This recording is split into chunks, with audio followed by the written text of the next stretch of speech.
Hello. They say English is rather difficult to learn, and especially the pronunciation of English words can sometimes prove to make you go bonkers. Still, it's not a tough job. All you have to do is practice. In this video, we would like to show you a few words which are rather confusing because they are spelled the same but are pronounced differently. Shall we go and check out some of these words which we call as heteronyms, words which are spelled the same but are pronounced differently. I'm sure we've all heard of people who are bedridden or are bound to the wheelchair being referred to as, let me spell it out for you to give it an element of surprise, invalid. And also we've heard of papers or documents which cannot be accepted because there's some mistake in them or an error in them, and then they are declined. Your ATM card is sometimes being declined because of incorrect password, and then it is declared invalid. Well, guess what? They are not pronounced the same. They have different pronunciation. If you are referring to a person who's bedridden or bound to the wheelchair, we call them invalid. And if your document is not accepted, has been declined, we say it is invalid. So both are not pronounced invalid. One is invalid and the other invalid. And let's look at this example to make it clearer. The hospital told the invalid patient that his insurance papers were invalid. See, that's not so tough, is it? Our next word is ROW, and you might be shouting out, oh yes, I know, this is row, referring to a line. But please remember, there are also other meanings to this word. One would be a line, the second might refer to a small fight or a quarrel. And the third meaning would be to refer to the act of paddling a boat. So row as a line is row. But how about ROW when it is referring to a fight, or ROW when it refers to paddling? When you refer to a quarrel, it rhymes with cow. So you say row. And if you were to refer to the act of paddling, you would say row, rhyming with tow. An example might make that very clear. The boatsmen had a row about who would row first. Row rhymes with cow, row rhymes with tow. Are we going to have a row about how to pronounce this word? I guess not now.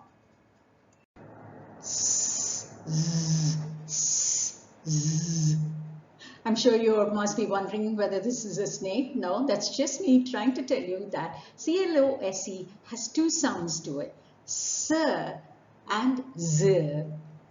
When you use it as a verb, then it has the Z sound, and you would say close, rhyming with rose. And when it is used as an adverb or an adjective, you pronounce it as close, rhyming with horse. Here's this example. The bear was so close. You notice? It rhymes with hose. The bear was so close to the door that we couldn't close it. There, that was not so difficult, was it? Let's practice that. Does your mother know that you are taking part in the competition? Are there does in the local park? Did you notice, my dear friends, that DOES has two sounds? One has a sound and rhymes with buzz, does, and the other has O, does, and rhymes with does. Let's take this example. Do bucks have antlers? Yes, the buck does. Unlike the female deer, which are called does. Does, does. Our next word is very simple, S-O-W. A female pig is called S-O-W. I'll come to the pronunciation a little later. And the act of scattering seeds in a farm is also called S-O-W. Now, would you like to know the difference in pronunciation? A female pig is called sow, rhymes with cow. And the act of scattering seeds in a field, well, that's called sow, rhyming with girl. Here's this example. A sow may live in a field, but it cannot sow seeds like a farmer. Sow and sow. The wind blew softly and ruffled my hair. I tried to wind the sail around the mast. Did you notice that I have the same word, W-I-N-D, spelled the same but pronounced differently? W-I-N-D as a noun, when it refers to a breeze, is pronounced wind, rhyming with dimmed.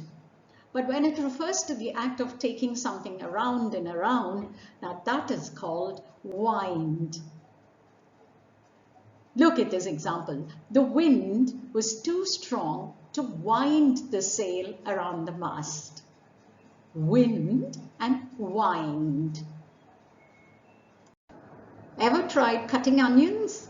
I'm sure all of us have tried, but they do dreadful things to your eyes. They cause them to water. And that is called, the water that comes from your eyes is called T-E-A-R. And it is also used in another manner to refer to something that is pulled apart with force. That is also a T-E-A-R. Water which comes from your eyes, that is called tear, rhyming with fear. And when something is torn apart or ripped apart with force, then what's left behind is called a tear, rhyming with care. Take this example. Upon seeing the tear in the painting, she shed a tear.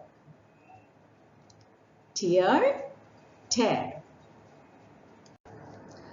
We all learn a number of subjects at school, such as English, maths, or sciences. But it could also be used as a verb where the pronunciation then changes. When we talk about English or history or geography, we say subjects. But when you use it as a verb, referring to something that is causing or forcing someone to undergo something difficult, then the pronunciation changes. It would then be subject. The stress is on ject, the second syllable. Let's take this example. Can we change the subject, please?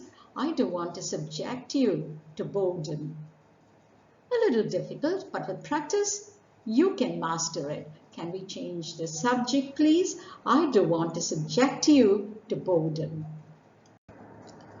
We all tend to make a mistake when using this word, I-N-T-I-M-A-T-E. Most of us would say intimate, but intimate is a verb, whereas when you are referring to a close circle, then you would say intimate. Intimate, intimate. When you want to convey an information, you say intimate, intimate. But when you're talking about something that is close or familiar, then we would say intimate. How can I intimate this happy news to my intimate circle of friends? Let's do it again. Intimate and intimate. Intimate and intimate. Gosh, I have a wound in my hand. Oh, that's upsetting. What did the doctor do? The doctor wound the bandage around the wound. Wound and wound. Really simple. Wound and wound. Let's do it again. Wound, wound. When something is made, we say produce. But in a farm, what is cultivated by growing is called the produce. See, the same spelling. One is a verb and the other is a noun, but they are pronounced distinctly differently. Produce and produce. Produce, produce. The farmers produce the produce in the farms and bring them to the market. Schools produce good results. A nation must produce good citizens. You agree with me? Here's our next word, dove, again used as a noun and a verb. All right, we've all seen this bird, which is a symbol of peace. And we say dove, which rhymes with love. I'm sure you've also come across a soap called Dove soap, right? But what is this dove, pronounced dove, rhyming with clove? Dove is the past tense of dive. There, you got it. When shot at, the dove dove into the bushes. Dove rhymes with love and dove rhymes with clove. Our next word is desert, used as a verb and a noun. When it is used as a verb, it means somebody trying to leave his or her post without informing the higher authorities. And when it is used as a noun, it is a reference to the dry regions of the world, say the Saharan desert or the Thar desert. But when it is spelt with a double S, and we're bringing in this variation here because we find that a lot of people mispronounce it and say it the same way as they would say desert. So let's go into the pronunciation of desert first. Desert is pronounced desert, both as a verb and a noun. So you would say the soldier did not want to desert his post, or the soldier went into the Thar desert in spite of the heat. But when you use it with a double S, then you would say desert. That's right. It is not the payasam that you have, or the cold cake that you have, or the ice cream that you have at the end of your meal is not a desert. It is dessert. The soldier decided to desert his tasty dessert in the desert. Got it?